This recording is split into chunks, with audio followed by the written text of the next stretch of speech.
ഈ food blogging ചെയ്യുന്ന എൻ്റെ പ്രിയ സുഹൃത്തുക്കളോട്, ചിലവരത് പരസ്യമായിട്ടുമൊക്കെ ചെയ്യുന്നുണ്ട്, ക്യാഷൊക്കെ മേടിച്ച് ചെയ്യുന്നുണ്ട്. പ്ലീസ് ഇങ്ങനെ കള്ളത്തരങ്ങൾ പറയരുത്. കാരണം എന്ന് വെച്ചാൽ നിങ്ങളെ ഒരേ അഭിപ്രായങ്ങൾ കണ്ടിട്ട് ആ കടയിൽ പോയിട്ട് വൻ പരാജയമാണ് സംഭവിച്ചുകൊണ്ടിരിക്കുന്നത്. വൻ പരാജയം. കാരണം എന്ന് വെച്ചാൽ 10 പൈസ കടകൾ പറയുന്നില്ല, തിരുവനന്തപുരത്ത് തന്നെ നിങ്ങൾ പറയുന്ന പല സ്ഥലത്തും പോയി ഞാൻ നോക്കി.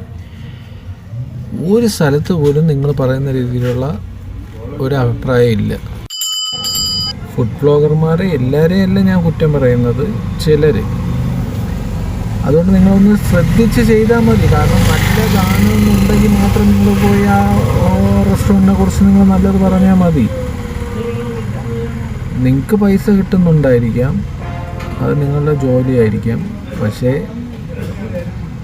ആൾക്കാരെ പറ്റിക്കുന്നതിന് ഒരു പരിധിയുണ്ട്.